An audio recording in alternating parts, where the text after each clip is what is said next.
friends, welcome back to Playing Tribute to Ace Attorney Investigations 2, fan translation, Prosecutor's Path, where things just keep, coming to light and things just keep piling on other things here. We've got some faked evidence from an incident 12 years ago. We have the reveal that Jill Crane was the girlfriend of the victim of that case. We have the president's will given to Lang, and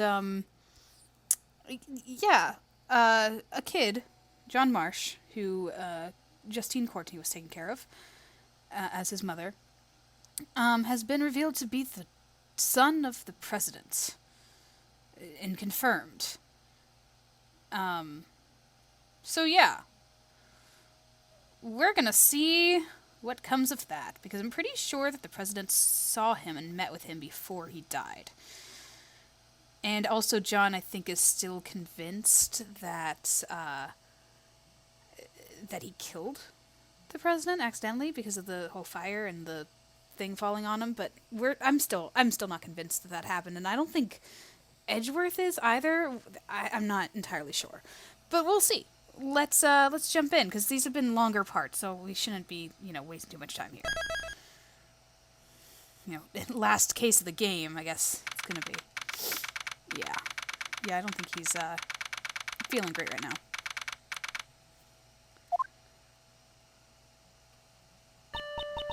John. So that guy was my dad. He found out about his own birth so suddenly. Furthermore, his newfound father is no longer in this world.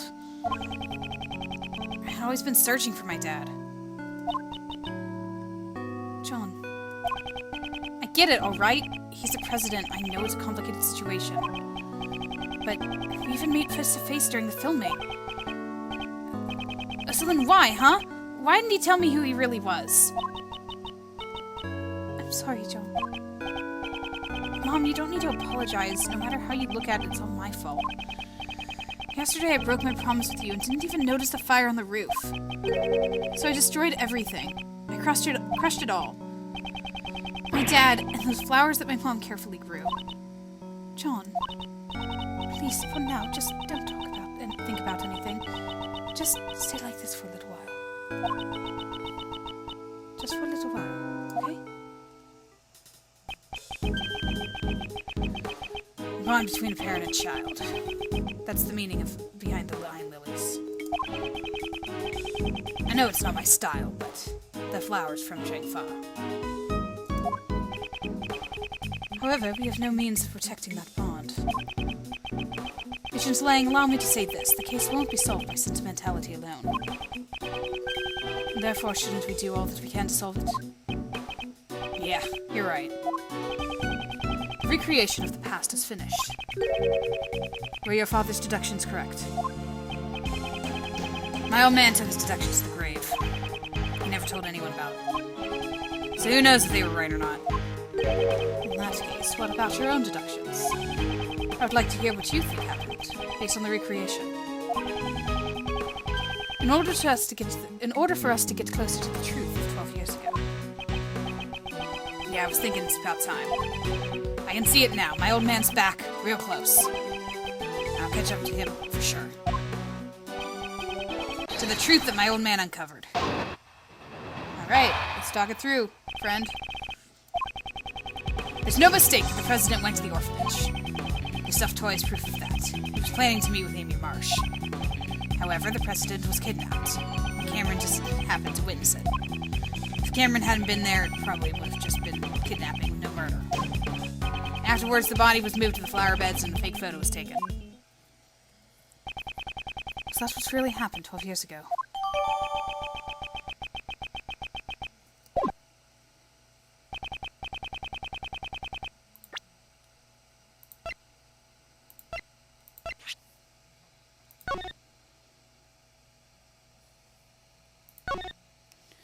The president has had an appointment at midnight in the courtyard of the orphanage to meet with Amy Marsh.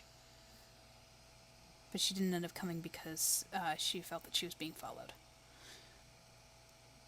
Jack Cameron was a witness. His body seems to have been moved, and a fake photo was taken to serve as evidence.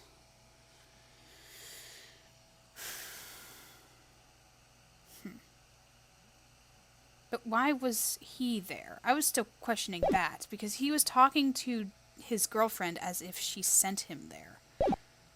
Or like, he's like, oh, hey, I need to go to the,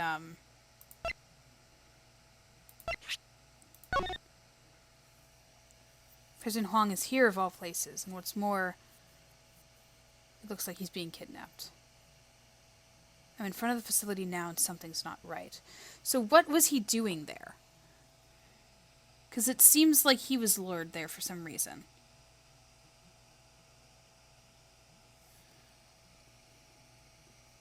Alright, no need to waste time. We'll see what we can get.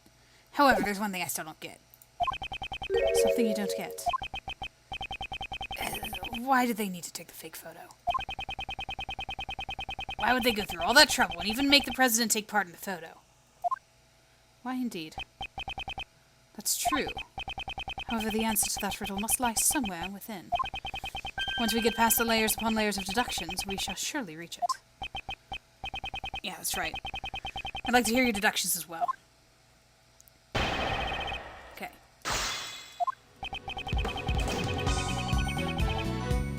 Hold it! Pressing everything, we're just talking through it with him. Agent Lang, I'd like to verify a few things that may have seemed obvious at first glance.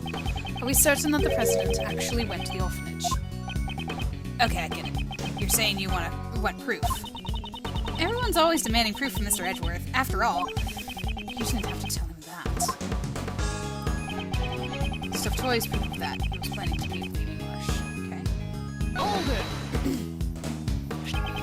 it! You mean the stuffed animal? The one with the recording device? That's right. Inside that toy was a recording from John's birth mother, Amy Marsh. Indeed. She said that she would meet with him at midnight. Wow! You two are perfectly in sync. The truth is becoming clear, like you're peeling off the layers of the scallion. Okay, a scallion doesn't have anything on the inside. Please don't make such foreboding analogies. The truth is becoming clear, like you're peeling off the skin of a wolf. Can you stop making those foreboding analogies? Let's get back on track.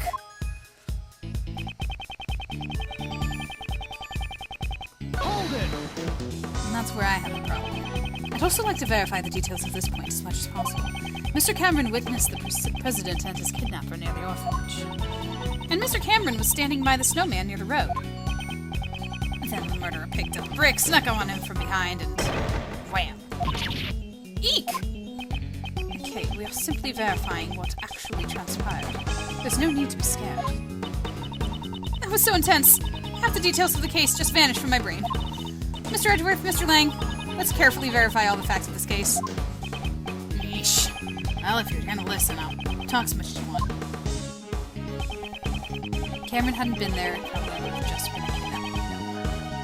This is the problem that I have. Why was he there? If he hadn't been there, you say, that's an interesting theory.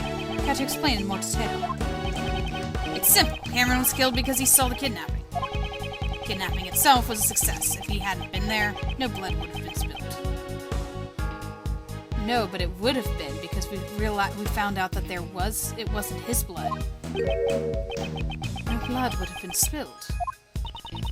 Make it sound like it was his own fault for being there. Okay, that's not it. What Agent Lang's trying to say is, simply besides Mr. Cameron, there were no other casualties at the crime scene. Oh, was that all? Of course, that's obvious. The president was kidnapped, but once the ransom money was paid, he was returned safe and sound. It sounds like an obvious point. However, something about it bothers me. We need to evaluate the evidence once more. You don't explain things to your assistant. I still have one last thing to confirm.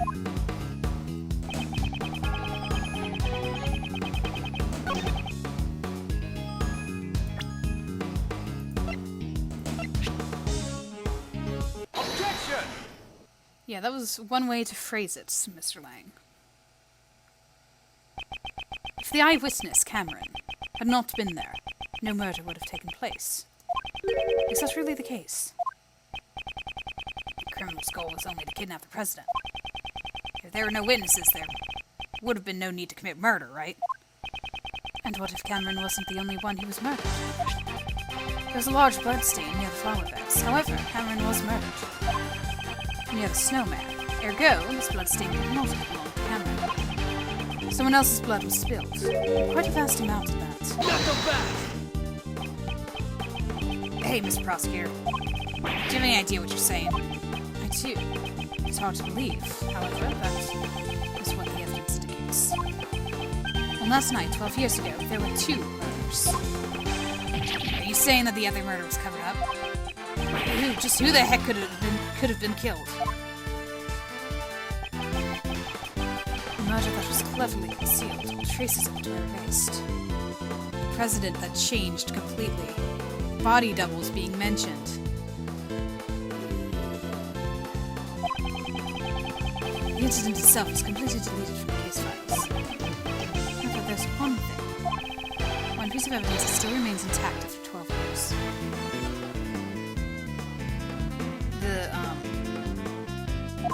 The picture from here. I don't know. I was still suspicious about the president, but the kid could have been murdered as well. But I don't think they're going for that. I think the president was murdered. I think the president was murdered, not kidnapped.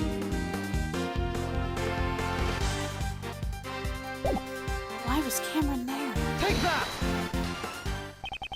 The other murder incident was buried in the dark by Blaise de Best. However, there is still one piece of evidence that remains.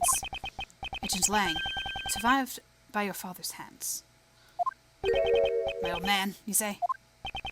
Please recall. There was one more thing that was hidden along the traces of the murder.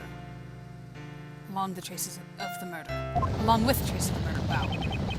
And that is the existence of the boy who caused the fire. Why did Blaise make that boy disappear? It's because he saw something that he wasn't supposed to see. What was the thing he wasn't supposed to see? Everything is drawn in this picture. The drawing my old man had. The person drawn on the right is most likely the president. The Musil doll is also drawn near him. And the person standing opposite him is... Oh, do I get, is Dogen in here? He is. Hello, Dogen. Who escaped 3 days ago. Take that! A man with a knife and a large black dog. He is none other than Sirhan Dogen. What? The assassin? Why would an assassin appear before the president? The answer is clear. Indeed, what occurred that night at the orphanage ground 12 years ago was not a kidnapping. Yeah.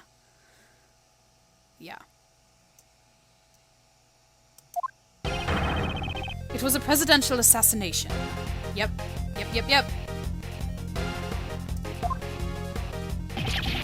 Howl. Oh!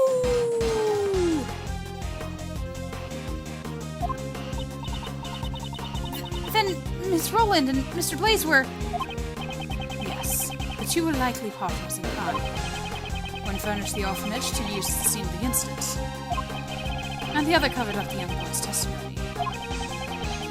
It's likely that Mr. Cameron was murdered because he witnessed the assassination itself. After all, the kidnapping never actually happened. So the recording might have also been faked? Maybe? Knuckle back! Stop messing around. You're saying that the president was assassinated 12 years ago. We just found his body today. He's been alive up until now. That's right. I mean, we met him ourselves. If the president was assassinated 12 years ago, and the president's body was found today, that would imply there were 2 presidents. Yeah, and that can't be right. Are you sure about that? There's a possibility that there were 2 presidents. That's right. Up until now, I've been getting a strange feeling that there wasn't. Respect the man. Jingfa is a small country, but he carried the nation with his strength. The image of President Huang that Agent Lang described was not the same man.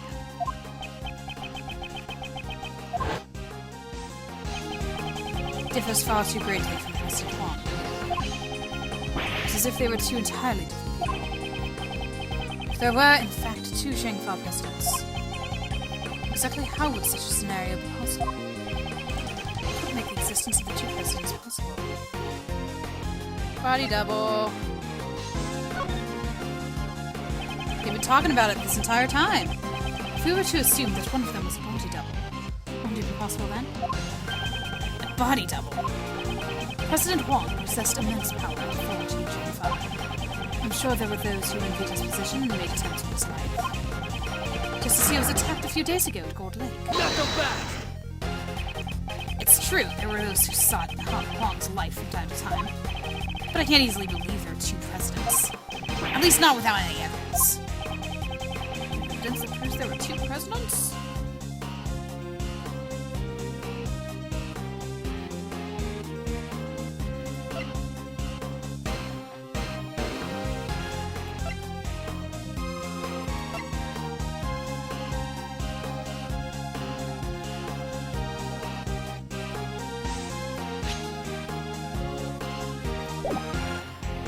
We still have that to deal with too.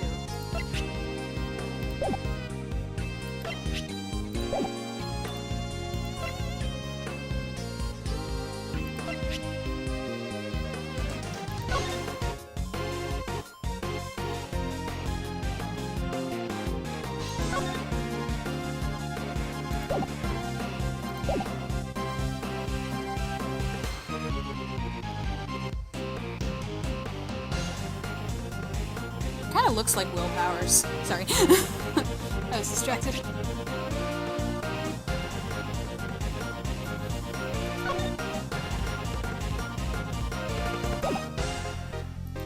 Back then, at 12 years ago? Do I have evidence from 12 years ago?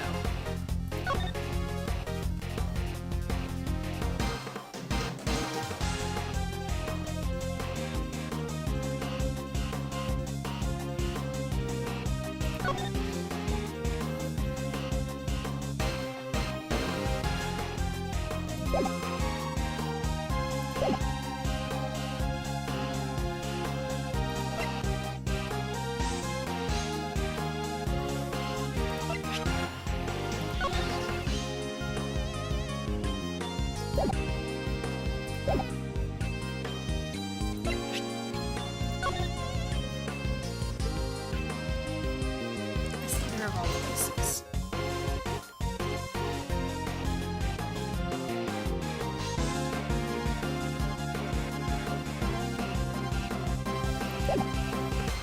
I don't think that's it, but I think it might be pointing towards it.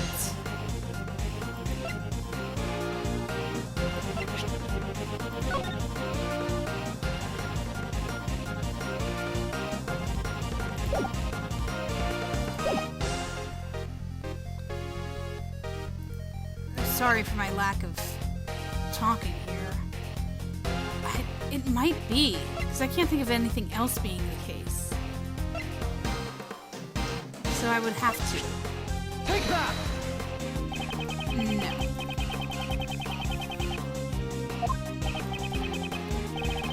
Sorry. I don't. I'm sorry!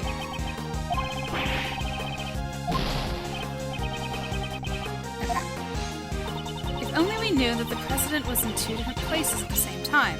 Yeah, that's what I was trying to do. Like here of all places. When was the incident? When was he killed? Because it was talking about the him being at the embassy. I did notice that.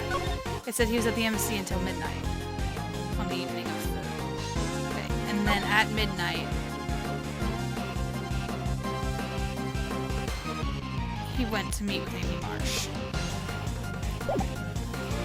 I don't know, maybe it's that. Then we could prove that there were two people. Let's look at the evidence and reorganize the incident.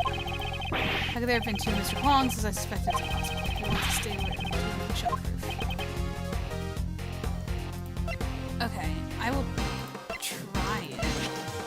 Take that! Okay, alright. Is Agent Lang not noticed the contradiction? Or has he noticed it, but can't admit it? What is it, Mr. Prosecutor?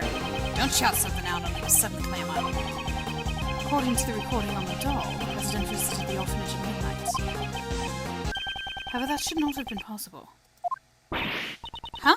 Why is that? Okay, because it's midnight and then midnight. It's like there is no time in between to travel to said orphanage. Why? Because at the time, the President should have been at the embassy. He was together with Agent Lang's father. So, Agent Lang, you really did notice. He was in two places at the same time, ergo. There must have been two presidents. Ooh! Then, which of the two was the real president on that day 12 years ago? Most likely the one who died.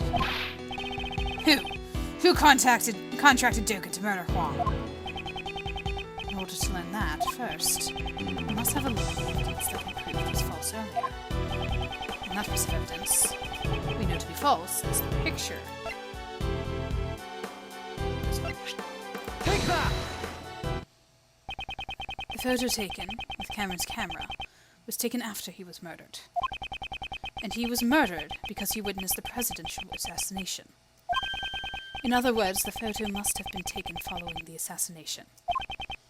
Given that, who is the president pictured in the fake photo? You must consider him to be the body double. In other words, the body double had the real president murdered and then took his place.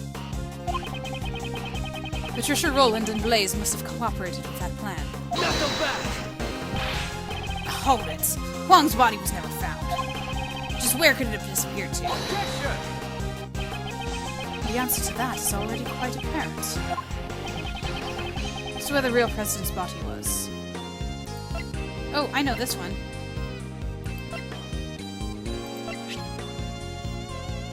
Take that! Where he laid to rest. Last night, there was something Blaze had to unearth with his own two hands. That item was not the ransom. It was something far more important. So Blaze unburied the real president's body. Possibility is quite high. What did you say? The bones from the body buried 12 years ago would have still remained. According to Mr. Powers, construction was to begin soon on this lot. That was the deadline. Both for the movie and the retrieval of the body. Because they would have found the body when they started the construction. Agent Lang, let's search the footprints that Blaze dug up. Yeah. The body was buried there. There'd be traces of it. Somebody call forensics. I have the results of the search. We found traces in the dirt that suggest the body was buried here. So was Huang, after all. We also recovered the skeletal remains that Blaze Best dug up. They were in his home. In addition to the bone structure, the dental records and the bone fractures all match up. We can confirm that it was indeed President Huang. So the real President Huang was indeed killed 12 years ago. The SS5 incident was a murder.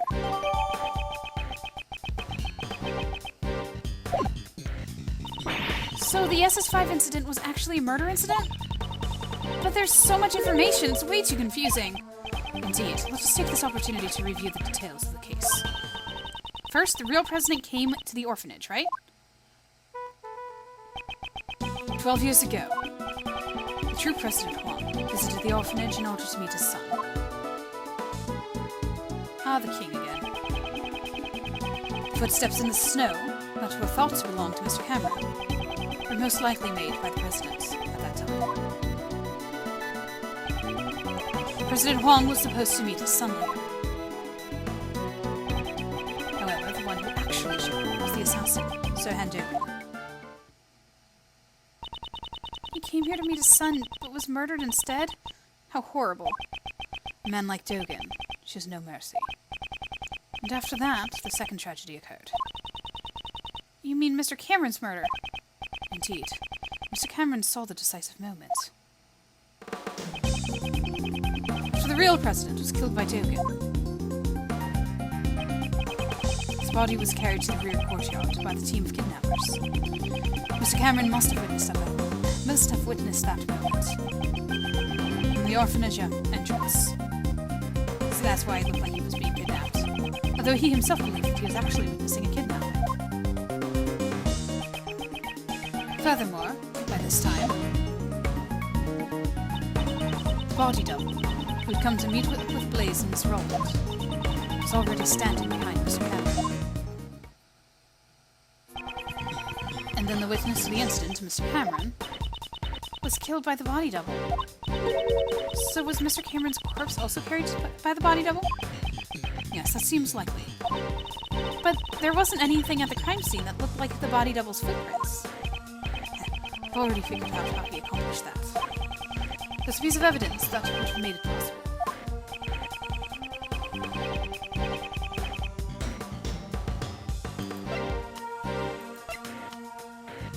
Was it the shoes?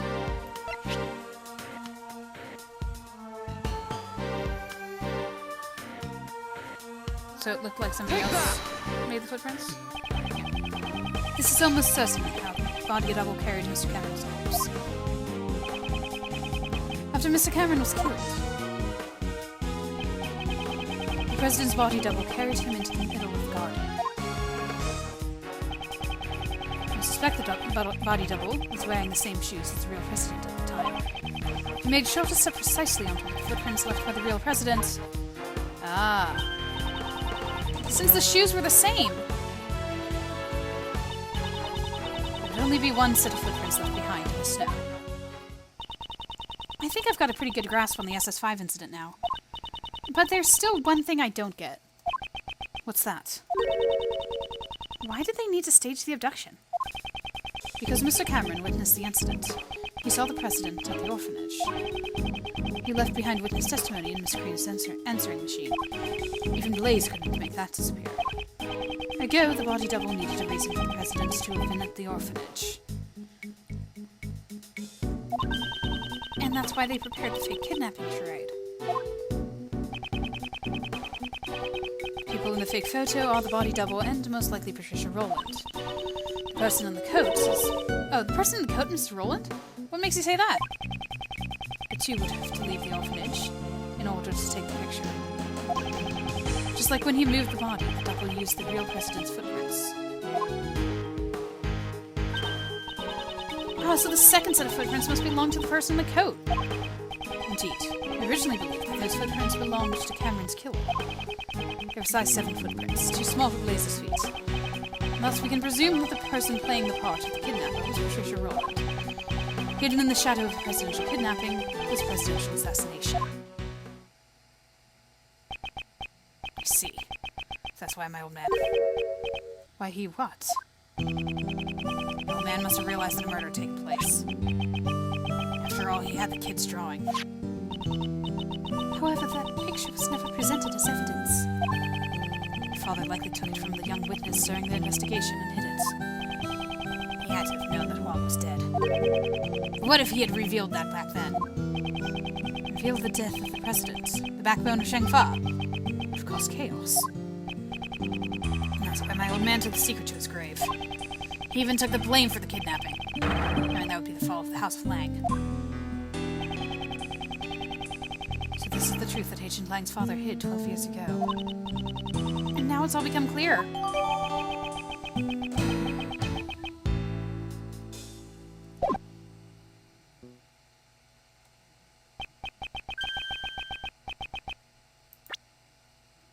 Is that the killer? I swear, dude.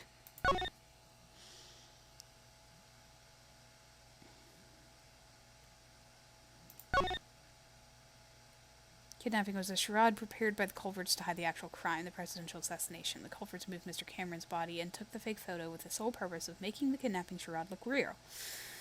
The three culprits are the president's body double, Blaze DeBest, and Patricia Rowland. Is that really the case, I wonder? Huh? What? Who's there? Dogen. That's Belle. It's... Brace yourselves. Sir Dogen. The dog scared me. Oh my gosh. You! Why are you here? Oh my gosh, I jumped. How can you just brazenly show up here? Who do you think you are, pal? I found the conversation most intriguing, and I just, well... Are you feeling nostalgic about an old murder of yours? You're the one who killed Huang. Nostalgia? I think not. You're speaking about the person I am searching for. You're searching for someone? I escaped from prison in order to meet with the young acolyte. The one who wore the red raincoat. The red raincoat. Who is this person? I suspect that it's the same person as the mastermind you are searching for.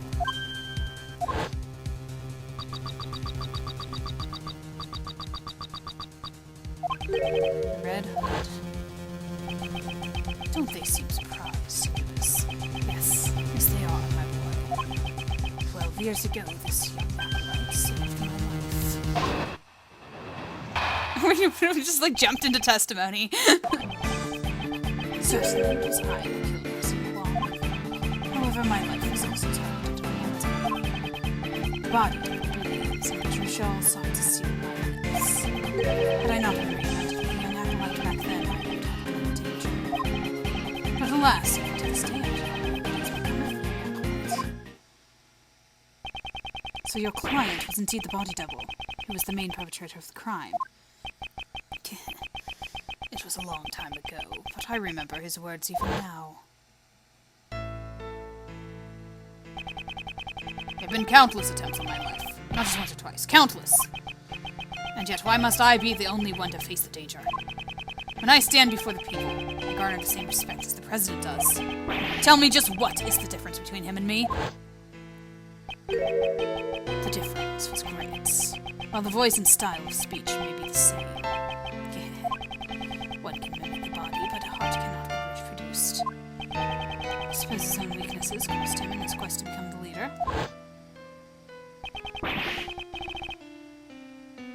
Now that Rook's gone, I'm in charge. I'm not sure if you're as capable as Rook was. What are you saying? Totally the leader now. Perhaps the king and his knight were not so different after all. The double believed that the president's only weakness was a woman called Amy. To find the woman, he needed the assistance of someone from this country. So he joined forces with Blaze. After determining her whereabouts, he simply waited for the right opportunity. And that chance came with the meeting at the orphanage. Indeed. The director of the orphanage was bribed and brought in as an accomplice. He must be referring to Patricia Rowland. Well, do you realize the whereabouts of the young acolyte now? You mean the boy who saved you? But how do you know that he is the mastermind? That day, the young one caused a fire at the garden of the orphanage. You're talking about the kid who started the fire as a prank. A prank? Not at all. On that night, 12 years ago, the young acolyte was hiding inside the igloo. It seems he witnessed Patricia and Blaze moving the body from his hiding place. Apparently, he heard them talking during that time. It would seem they were planning to kill me because I knew the truth. He immediately came to the main hall to tell me that. I learned this about the young acolyte some time later. Seems he was wearing a red raincoat at the time. He led me out of the main hall.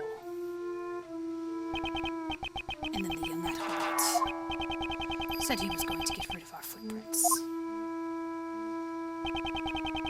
So he scattered some lamp oil near the igloo over the snow.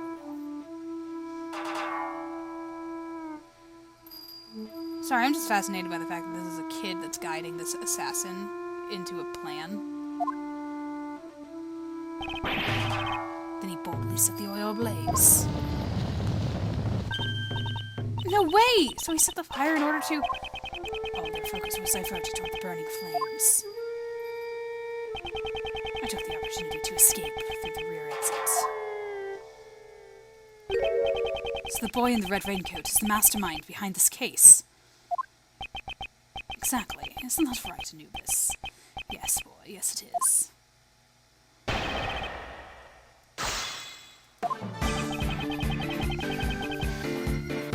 Well, he's not denying that, okay. Let's press everything in. Hold it! It's always good to press everything. You admitted that rather easily. These days I've long grown tired of killing. In this Halcyon, I devoted myself to the path of the executioner. If one cannot admit that much, what can he admit? Right, Anubis. Yes, my boy. I feel like he's saying something scary, but it's kind of hard to understand. This fallen priest is saying that he has no feelings about the president's death. Dogen, the assassin and the escaped prisoner, he should be despicable about it. But silencing him now would be imprudent, so I must keep my composure and let him talk. I understand your point. You killed the president. That's correct. The aim of my blade misses its mark. Hold it! Your life was targeted. You, the assassin. The hunter becomes the hunted. The Buddhist becomes the Buddha. Okay, you don't have to make up strange problems. Life is transient, especially for an assassin whose life is always exposed to danger. So, does that mean people you've tried to kill have fought back? Yes, however, this was different. Hold it! So Hendogen, you're a master assassin. As such, could you not have evaded an attack from those three and fled the scene? You could overestimate me. Without Anubis or Misa, I would not be able to walk about. If those three were to attack me all at once, I would not stand a chance. You see, you've been an assassin for superior numbers in frontal assault. I suppose one could say that. I, Sir Hendogen, have suffered a shameful defeat.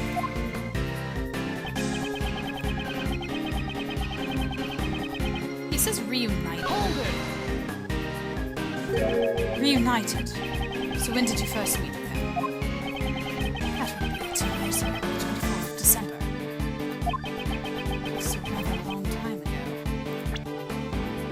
I'm sorry, 18? On the 24th of December, you say? What?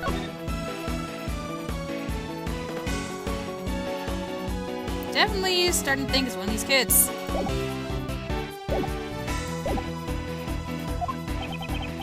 that day, our rules were reversed. I saved the young one's life. Oh? There was an unusual snowstorm on that day. The temperature was well below freezing. I took Anubis for a walk in the snow. That's when Anubis noticed something and started running. I followed after him and found a car. With great difficulty opening the door, it had frozen shut.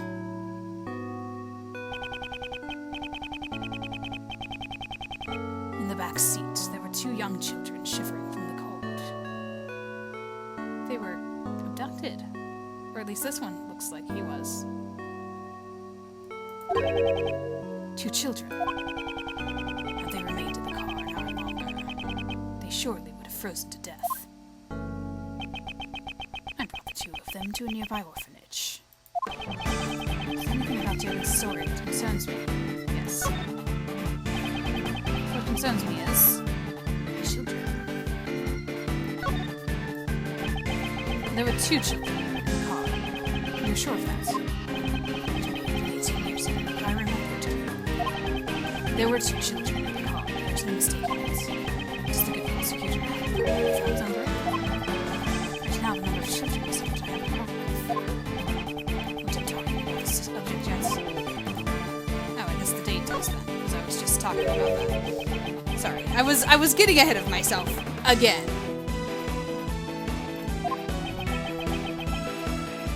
There's no mistake. Could that mean? I know the significance behind that date, which again I pointed out, but then got ahead of myself with the. What shows the significance of the date?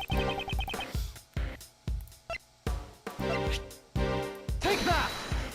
Take that. That day, such an incident occurred. A sculptor was murdered. Ah! During that incident, 2 young boys went missing.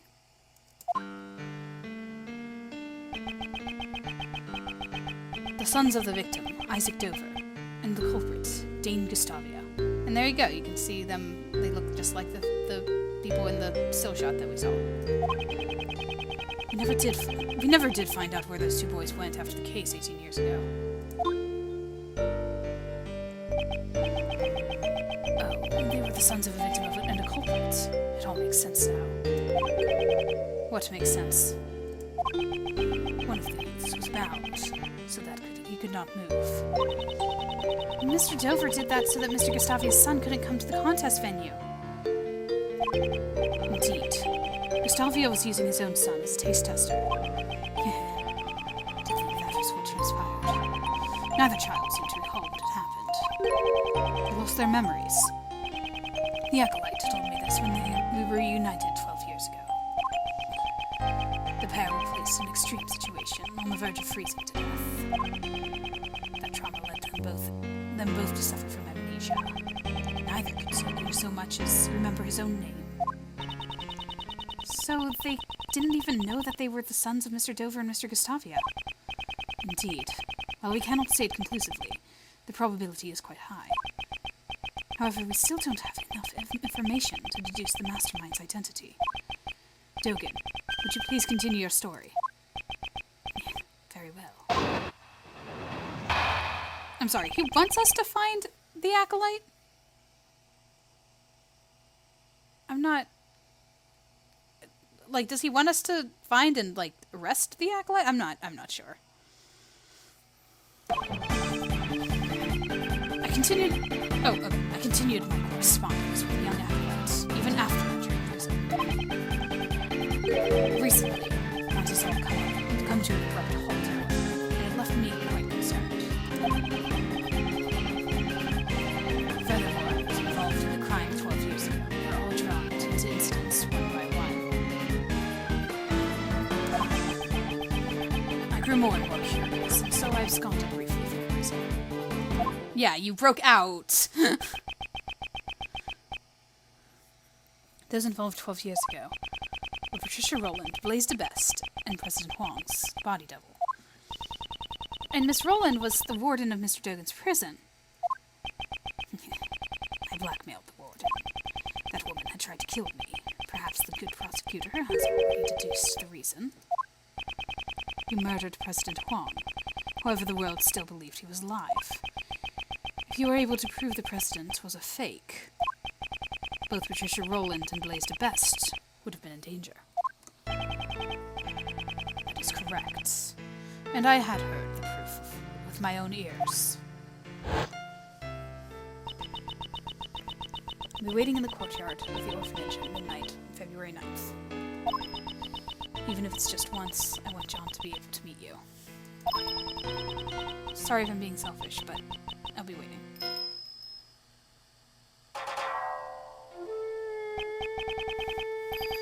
Who might you be? My apologies, but I'm presently waiting for someone. I am well aware of that. President Huang, are you not meeting with your son? However, I do not spill blood needlessly. You may relax. I seek only the president's life. It can't be. Please wait. I'm just about to meet my son for the first time. I'm sure this will be the first and the last time. Please, at least wait until we are finished. I had thought the president would beg for his life, but he was of a different sort. Officially, the president had no son. However, he shook his head and said this illegitimate son was his, and he intended to recognize him publicly. Furthermore, he claimed that he had already made preparations toward that end. Would that son of his be the boy with horns over there, by any chance? I'll leave him alone. Wait, you can see John's horns? There's no need to see them. From the moment I escaped from prison until now, I've been closely lending an ear to your voices. He said that the president made preparations toward recognizing his son. It was his will. The word preparations alone would be insufficient for blackmail. That's it. There's one thing that could prove Huang's words. The will held by the House of Lang. There's also proof of his trust in us. His son's existence would have been revealed to the world. The name on the recording, the mention of preparations, and the will of Zheng Fa. Together they suffice to make the warden bow to my words. Those three pieces of information one could prove the identity of the double. By using John. The president blocked the first strike of my knife with something soft. As pieces of it fell atop the snow, I struck once more. This time the blow proved fatal. Dogen cut off Muziladal's horn. None but I heard his final words.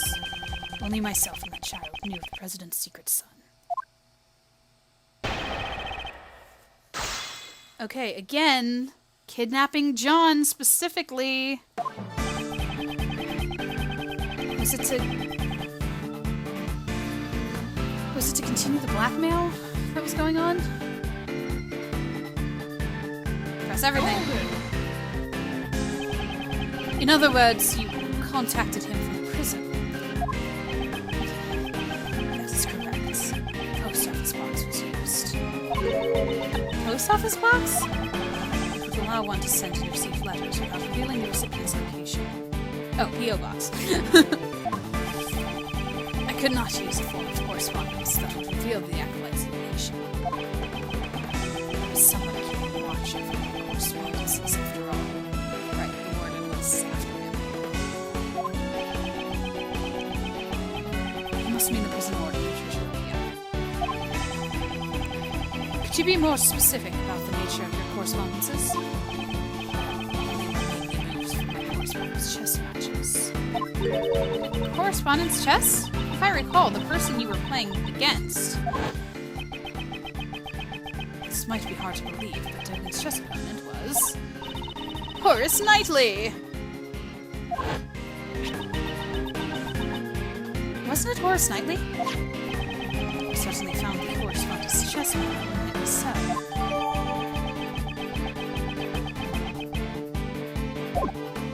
Okay, we're just recollecting all of the evidence. We're recollecting all the evidence. Well, if he was, then he wouldn't be searching for the mastermind now.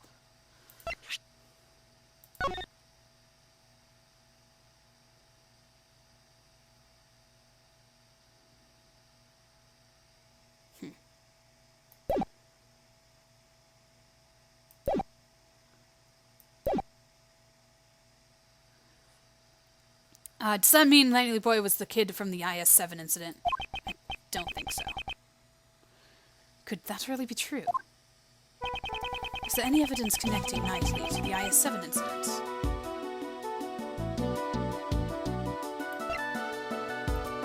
Is there?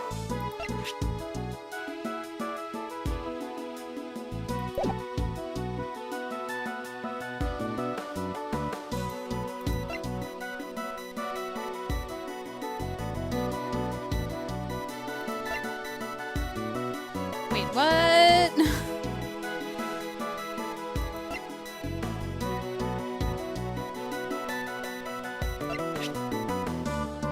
Besides...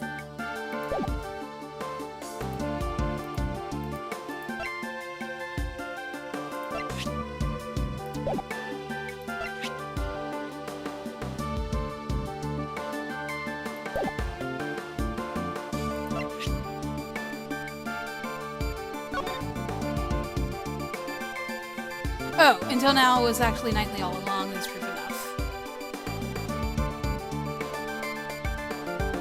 Right? The chess partner? Is that what it's aiming for? Take that! No.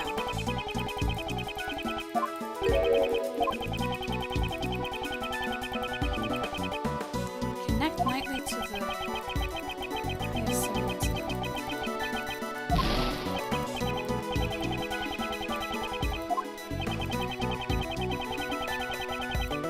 Okay, I was... Is the ring related to it?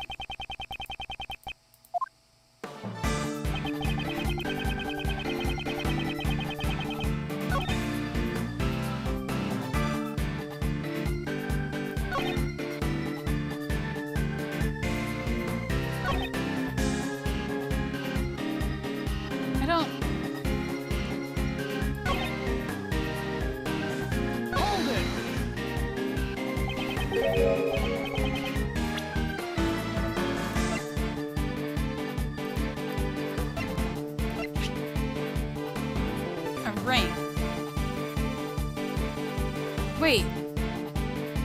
Did the ring have the, have that, like, pH on it?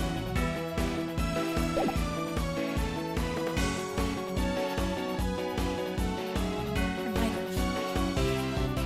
It came to a halt, now of all times. Quite hard, is it not? And it was telling me again and again how hard it was.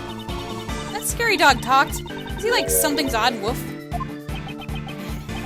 can understand it. It was his heart. He does not voice his thoughts.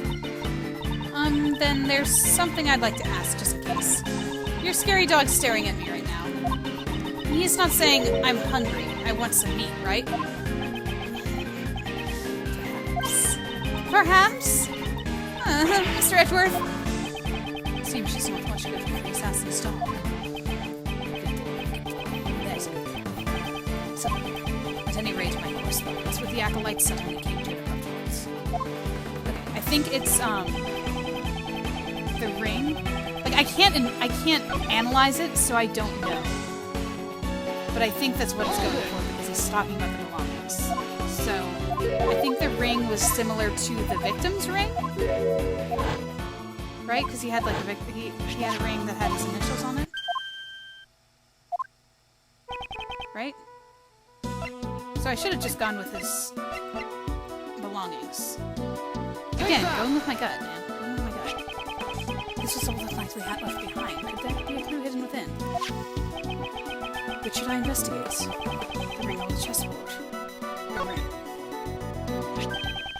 Yeah, it does have the pH. This ring is... Mr. Edgeworth, what is it? Mr. Shields, please take a look at this ring. This pattern is pure Hokkays. I thought so. He had Mr. Dover's seal turned into a ring. However, why would he have this? Shouldn't it have been held by the police as evidence from the IS-7 incident? After the incident, the seal was returned to the victim's next of kin. Mr. Dover's own family was his son.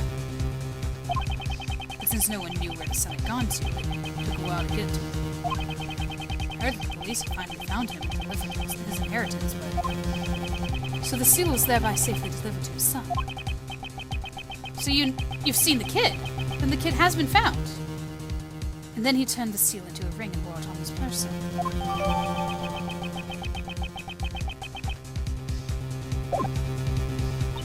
So, Mr. Knightley was Mr. Dover's son. Police aren't fools. I'm sure they did a thorough check before handing over the seal.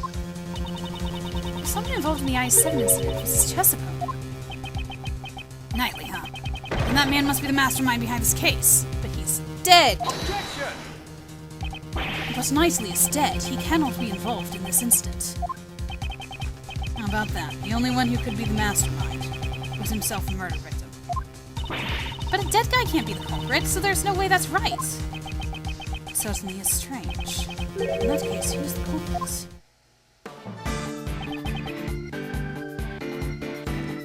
That's... Hold it! It certainly does seem too much for a mere coincidence. The body double of The body double of Di Junhuang, the president of Zhengfa, faked an assassination plot. Patricia Rowland, the prison warden, murdered Horace Knightley. And Blaise de Best, chairman of the PIC, murdered Jill Crane. Come to think of it, as I've been investigating these cases, I felt the presence of some force behind the scenes. Even within my prison records, all of this is no significant event. Hold it!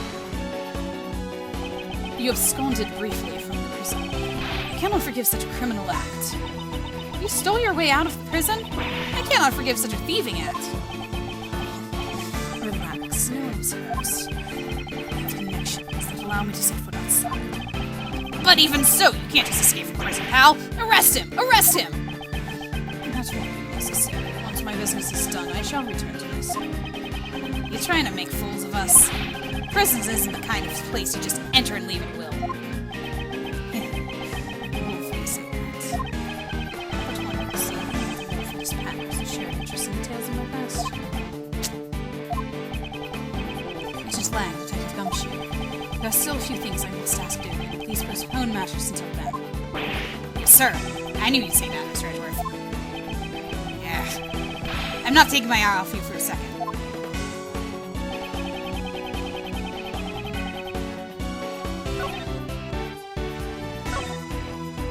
Did he say that before? I don't remember him saying that before. Excuse me, but you wrote your letters in Braille. Indeed, before I possess the tools necessary to write Braille. Wow, so you need to use tools to write Braille. Never knew. Would you please tell us what you wrote? Letters, of course, and also the movements of the chess pieces. You wrote the movements of the chess pieces by hand. The statement is intriguing. So then, how does your handmade dog piece move? Okay, the question can wait. So then, what did you do with the letters when the letters stopped coming? Within the prison, I grew increasingly concerned about the acolyte's movements. Okay, but even so, I don't really get it. Who exactly is this acolyte? Indeed, Dogen himself has not yet made that clear. What's important is the thread connecting Dogen and this acolyte's correspondence. And not just the letters. You should pay attention to the meanings that was used as well. Okay, so he said he wrote in Braille. But this is clearly written Objection! with regular letters. I'm certain you said you wrote your letters in Braille. Correct. The good prosecutor must know that I am lacking in sight, do you not? The correspondence chess letter we found had been typed out using word processor. What? That cannot be. What do you mean? So someone went out of their way to retype the letters on a computer? Could another person have acted as a middleman between Dogen and Knightley? What do you mean? Dogen wrote his letters in Braille. However, by the time it reached Knightley, it had been rewritten in the word processor. You must assume that some middleman rewrote those letters. And the reverse can also be said. It seems somebody might have taken the letters Knightley wrote and redelivered them to Dogen. Yes, that is indeed true.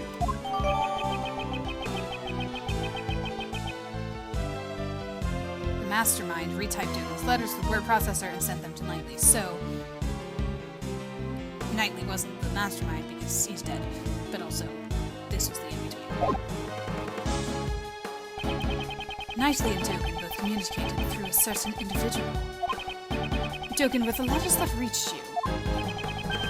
Braille, of course.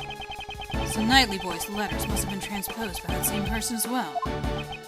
And then that somebody must be the mastermind behind the case. Knuckle back! You're saying there's someone else who's the mastermind behind this case?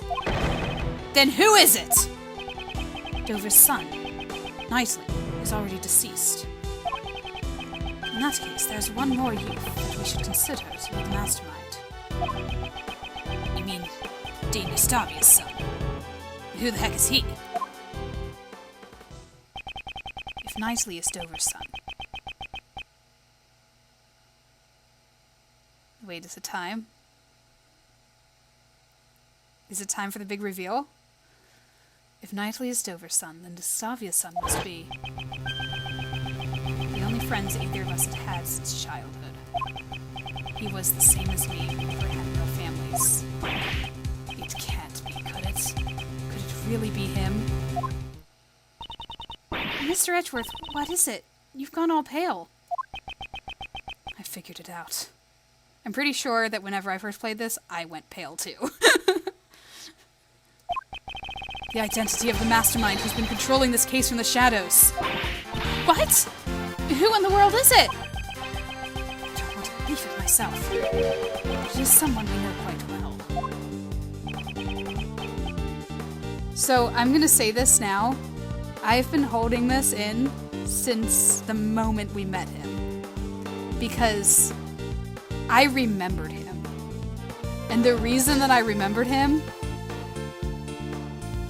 was because of, I'm assuming, what's going to be the last part of this case, because there's no way that he's going to pop up right now. But he is, well, I mean, you already can see that he's, oh man, he's a villain. Do you remember who said those words? about Knightley? Of the people that we have here in our evidence here?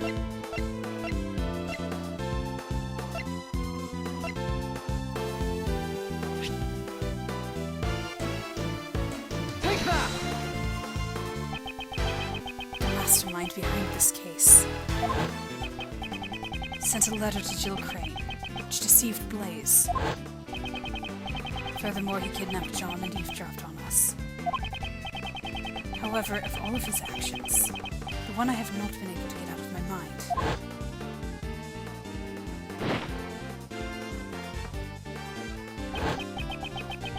is how he brought an unconscious kid to the roof. The giant monster. Huh? Did you just say something? That's right. The key to exposing the mastermind is in the monster's true form. I almost forgot. If you'd like, please come to our next show. I'll also be performing in it. The Very Big Circus is always fabulous and fun for all ages. Miss Swift, there's something I would like to ask of you. What? You mean me? You said that you recorded the sound of Muzilla spewing flames. Would this decisive evidence of yours be something you recorded on tape recorder? And that's Mr. Edgeworth for you. You're good at figuring things out, aren't you? It's the sound of Muzilla spewing out fire. This place nearly became a sea of flames. And that's right. I ain't actually seen it with my own eyes, though. Could you let us listen to the tape? Sure thing. There we go. The sound is as I thought. So it seems that my reasoning was correct. The true nature of the monster, and the mastermind, all of my logic is coming together. Miss Hart, you said that you captured a giant eye on film, did you not? Sure did, right here in this photo. Though we cannot confirm it like this. Detective Gumshoe? Yes, sir? Lend us your film analysis device. Okay, but when do you want to analyze, sir? This photo, please. He still hasn't named the culprit yet. On it! Is there a new clue in this photo? Okay, so I need to go into here. Here's our eye. Eureka!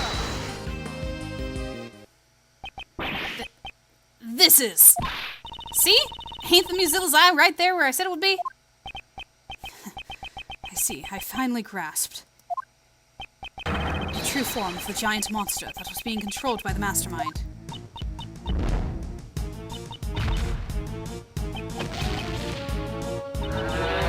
Giant monster? Are you admitting it? You are, ain't you? You're admitting that the mighty Muzilla is real. Objection! She looks so sad. No, this is not Muzilla. This is the eye of a different monster.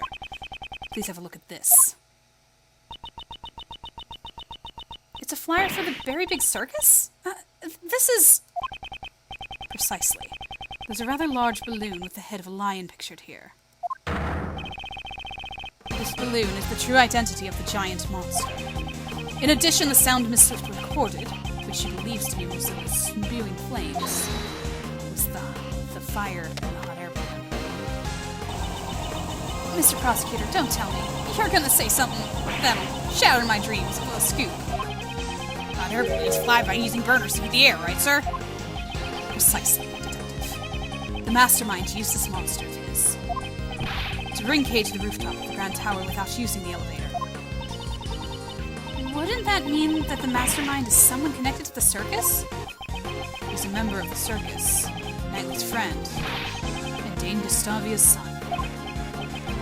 Who would have thunk it? An apprentice beast tamer? He's no amateur.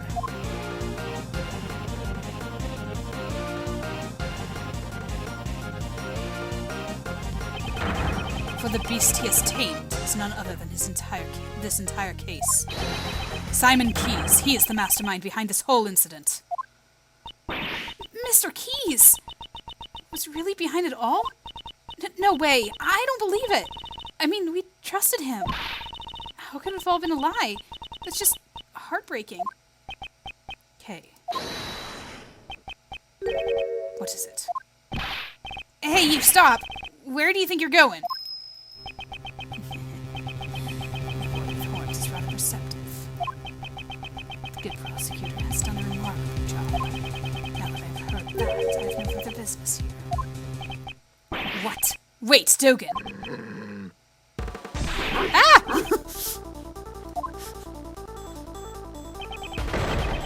Where'd he vanish to? Mr. Edgeworth, are you okay? Yes, I'm fine. However... that guy... John. That Dogen guy, he's the one who killed my dad, right? There's no question more difficult to answer. However, there's no use in denying the truth. Yes, John, you are correct. He'll pay for this. I swear he's gonna pay. I'll make him pay my... John, you mustn't finish that thought. Prosecutor Edgeworth, please pay us no mind. Sir, I put out an APB on Dogen. All available police units will be searching for him. You heard the man, kid. I don't mean to be heartless, but we need to hurry too. So, Mr. Prosecutor, where's the mastermind right now?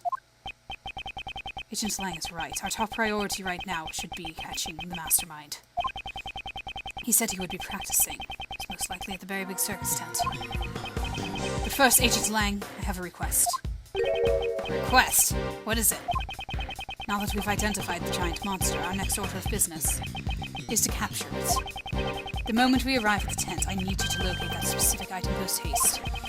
And Detective, I ask that you perform a follow-up investigation on the kidnapping incident. Roger that, sir.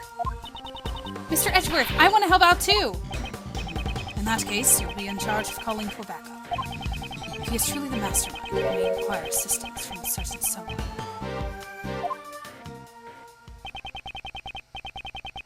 I met him so many times that his facade always folded me into sympathy.